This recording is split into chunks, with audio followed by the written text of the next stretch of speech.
options are being explored. We are going to hear from all of these coaches and GMs. We've got Mike Tomlin, Omar Khan on the Steelers quarterback situation. Wait until you hear what Jara has to say about targeting a running back in the draft. Boy, do they need one. We've been saying that for a couple years now. Welcome to NFL Live. I'm Hannah Storm. This, as you know, is Dan Orlovsky. That is Jason McCourty. This is Mike Tannenbaum. The Mike T. Yes, the Mike T. The Mike T. Which Dan has already thrown down the gauntlet and say they're going to have at it today. All right, the Steelers still need a quarterback. They have the 21st pick. As you know, here is Tomlin and Khan today. We go to camp with 4 quarterbacks. Right now we have 2 on the roster, and all options are on the table. And how we acquire those last 2, I assure you we'll have 4 when we get to Latrobe. Excited about this week. There's a lot of good players that can help us.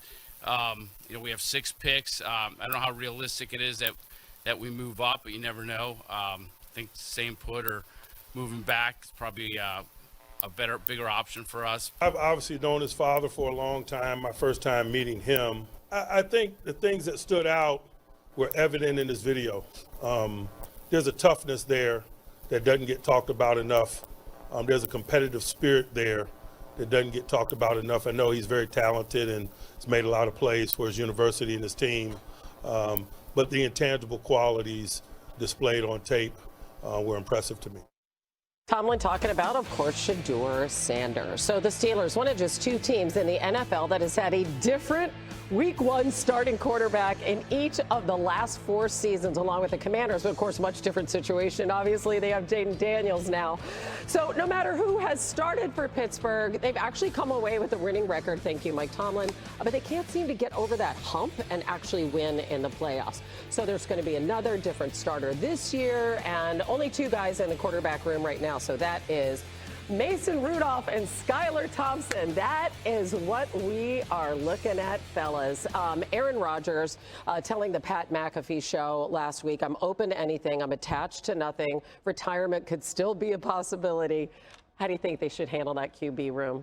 Yeah, well, Hannah, based on what happened with Pat McAfee, the bad news is Aaron Rodgers told us that he's basically done. The good news is it happened before the draft. Dano, you know that to withstand the rigors of 17 games as a starting NFL quarterback, you have to be all in. We go back 2 years ago when he was with the Jets. He was there the first day of the offseason program. And Hannah, what does Mike Tomlin say? We want volunteers, not hostages. So we know that Aaron Rodgers is out. And I really like what Mike Tomlin said, J-Mac, from a standpoint of the toughness of Shedeur Sanders is underrated. He's been sacked 94 times over the last 2 years. He's missed 1 game.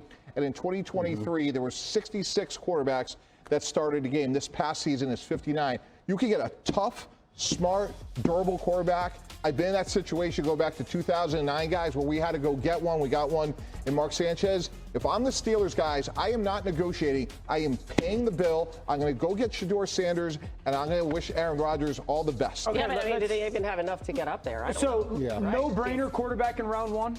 No brainer. For you, if you're Pittsburgh? What do you think? I mean, Dan, let me ask you a question. If you were running the Steelers and you paid DK Metcalf $30 million Totally. and a second-round pick, do you want Mason Rudolph getting the ball? No, I'm in complete agreement with you. Here's the pushback I have on, you're saying Shedeur at 21.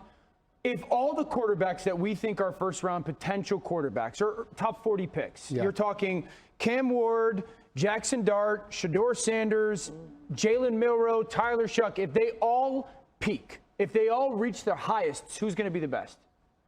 Probably Milroe. Exactly. So if you're the Pittsburgh Steelers, like if Shedeur peaks, he's going to be a good player.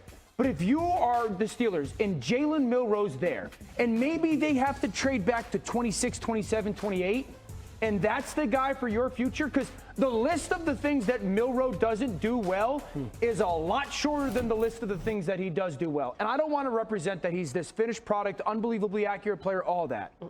But there's no way that you can sit there, watch the same tape I've watched, watch the same talent that I've watched and go, if we believe in the development of our organization, if you're the Steelers, and you believe in the people that are in charge of the development of the players, that guy doesn't have the chance to be a star. The only issue with that in the sense of, to your point, if Aaron Rodgers is done, if he's not going to be a quarterback in that locker room and you bring in a guy like Jalen Milroe, can you allow him to sit and just let Mason Rudolph be the quarterback? You absolutely can. And for how long? To, right? As long as needed. And if you feel like you get him in your building and he's maybe a little bit more expedited than you thought, See, then there's the package, though. That's the challenge for me, because I think it was you put out a tweet today and you talked about the age of Cam Hayward, of TJ Watt, of Minkah Fitzpatrick. 36, 31, 29. For all of those guys, if you're in that locker room and now you're going with a young quarterback and Mason Rudolph, and that young quarterback, you really don't know when he's going to be ready to play, because like you said, ceiling is through the roof. The floor is probably a lot lower than a guy like Shedeur Sanders. So to me, that's, and I'm not saying I love Shedeur and he's the guy, but to me, that's the conversation where they may need a guy that's ready to play sooner rather than later. Let Mike T get in here. Hannah, when you draft a developmental quarterback, you need a firm plan in place. So Jalen Hurts going to the Eagles with Carson Wentz, or Lamar Jackson with Joe Flacco. Anthony Richardson, in my opinion, played too soon. When you're a developmental quarterback, which I totally agree with, take him in the second round. You got to win for today. And J-Mac, like you're saying, you have a veteran group. So to me, Jalen Milroe is an inconsistent timeline. When you go spend $30 million in the top of the market for a wide receiver, you're either going to blow it up and say we have a Hall of Fame coach and Jalen Milroe and everybody else goodbye. TJ Watt, Minkah Fitzpatrick, goodbye. Or you're saying, you know what? We got a Hall of Fame coach. We have a good defense. We got a couple good offensive linemen. We got Pickens. We got Metcalf. And we're going to go get somebody we can win with today. Your idea is inconsistent. No. Okay, so first of all, when you say get him in the second round, 33 through 40, picks 33 through 40 are going to be Cleveland, New York, the Raiders, and the Saints. Quarterbacks I just want to point out they go from pick 21 to 83. Exactly. Okay, so they don't have anything in between right now. And Shefty mentioned yesterday, like, their desire to maybe move back in the first round, get that second round pick. So I don't think you can wait till the second round if you have the interest in him. And here's my pushback with everything. So Jalen Milroe is a quarterback, 2-year starter at Alabama, 2 different offenses. He really played with one NFL wide receiver, Ryan Williams, who was a true freshman. So we live in the world when we're evaluating these quarterbacks, and with all due respect, Mike T, you've done it significantly longer and better than me. But, like, when we select them, they have to be what we think they're going to be in that moment and play right now. And we've lost sight of development. And I go back to the list of the Baker Mayfields and the Dak Prescotts and the Geno Smiths and the Tua Tagovailoas and the Jared Goffs. Those guys were developmental players. Jalen Hurts, a developmental player. Lamar Jackson has developed. Lamar Jackson didn't play MVP football his rookie year. He's developed into that. And so there is a reality where the NFL still has to, while we've seen some young guys, Jayden and CJ, step in and play so well, we still have to live in a world where we are selecting you for 2 years from now, not right now. But it almost becomes impossible because some of those names on that list, coaches end up getting fired when you draft a guy and you're saying we're drafting him from 2 years from now. And that's why Pittsburgh's perfect for him, because that's not going to happen in Pittsburgh. I like that. You guys are describing the Green Bay Packers.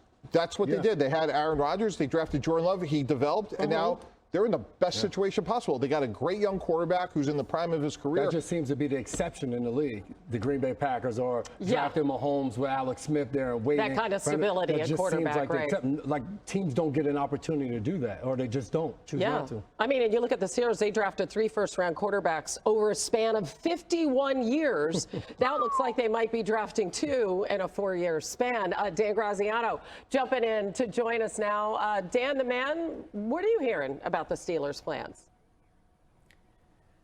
They know they need to address the long-term position to quarterback, the long-term future at quarterback. They are picking at 21, as we've mentioned, and as you mentioned, Hannah, they don't have a second-round pick. So they the coaching staff likes Shedeur Sanders. I have heard they like Jaxson Dart. Have not heard much about them in Milroe. That doesn't mean there isn't something with them in Milroe, just haven't heard it as much as I've heard Sanders and Dart. I think early in this process, the Steelers thought that 21 would be too late to get Shedeur Sanders, and now, as it starts to feel like it may not, they have to recalibrate. They have a strong need at defensive tackle and could very easily take one of the well-regarded defensive tackles in this first round. But that would leave them still needing a quarterback and not picking again till round 3. So if Sanders is there at 21, do they sit tight and take him? Do they try and trade back, have somebody coming up to get maybe a Jaxson Dart or someone else, and then maybe they address quarterback in the second round? The one thing I will say, they like Shedeur Sanders. He made a positive impression on their coaching staff.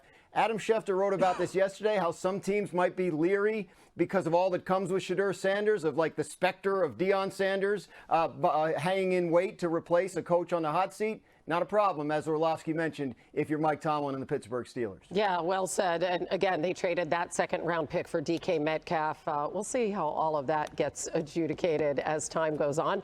Here's the latest from the Titans. Thank goodness we know what's happening there. At least we think we do. Presumptively taking Cam Ward at #1 overall. Is it safe to say you know who you're picking at 1? And if so, what would it take to maybe change your mind at this point? Yeah, no, we've come to a consensus. The entire organization is to stay at that pick, and I guess you'll find out Thursday night who we pick. Yeah, we know what's going to happen.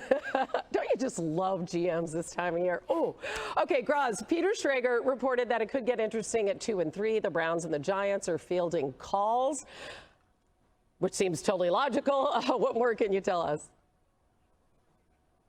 Yeah, I mean, this happens every year. You know, teams set their board, they set their priorities. Oh, here's our top guy. We're going to have to trade up to get him. Call the Browns, call the Giants, see what it would take. Now, the interesting thing is, what are the Browns and Giants saying when they get these calls? If you are in that position and you can get either Travis Hunter or Abdul Carter, the two consensus premium players in this draft, it's going to take a lot to move you off that spot. You have to get fair value for the pick. You have to be comfortable with passing on Hunter or Carter, and you have to be convinced that you haven't moved down so far that you can't address quarterback or whatever significant need you have to address. So let's say the hypothetical, the Panthers call the Giants and say they want to come up from 8 to 3, presumably for Abdul Carter. The Giants get enough in return, and are they confident that at 8 they can get the guy they want at, say, quarterback? That would be something if you were to overpay the Giants for that pick, and then they could drop back and get whoever Sanders, Dart, whoever their guy is at quarterback. That's the kind of thing. But as of now, we don't have any sense that that's likely to happen. Yeah, I mean, listen, let's have some fun here, though. If there was a team that you would like to see move up, yeah, I like that one, too. I would say the 49ers. Oh, okay. San Francisco's sitting at 11. Yep. They obviously had a lot of talent leave their organization. They have 11 total picks in this year's draft. They've got a 1, 2, 2 3s, 2 4s, 2 5s. Mike T, J-Mac, there's 2 guys that you can kind of close your eyes in this draft and envision then putting on gold jackets one day. And they're going to go 2 and 3 in this draft. Travis Hunter and Abdul Carter, right? And so if you're John Lynch and you just watched all that talent leave out of the draft or out of your organization, and you've got all those picks, and they're a blue blood organization, blue chip organization, I could see them being aggressive and trying to get up to 2 or 3. You know, it's interesting, Dan, because of all the players that they lost, I thought maybe they go volume. You know, the one for me is the Raiders with Ashton Jeanty, and here's why, guys. When I think about the Raiders, I think about stability this offseason. I think about Pete Carroll stabilizing the franchise. I think about Geno Smith stabilizing the quarterback position. And if we're running a team, the 4 of us are running a team, and we have to go play Patrick Mahomes, Justin Herbert, and Bo Nix 6 times a year, this is the guy that allows us to control the game and gives us a chance to win.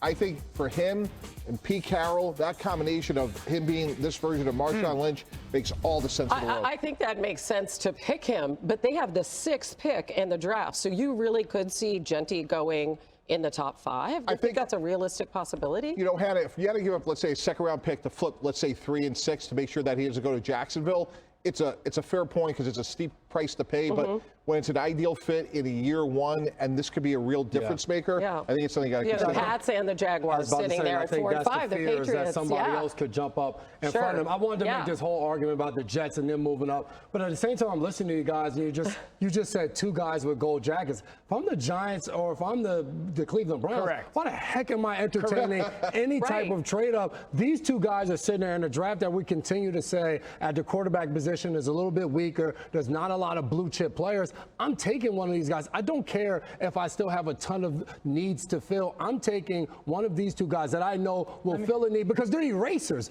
They'll fill 3 needs with their play on the field.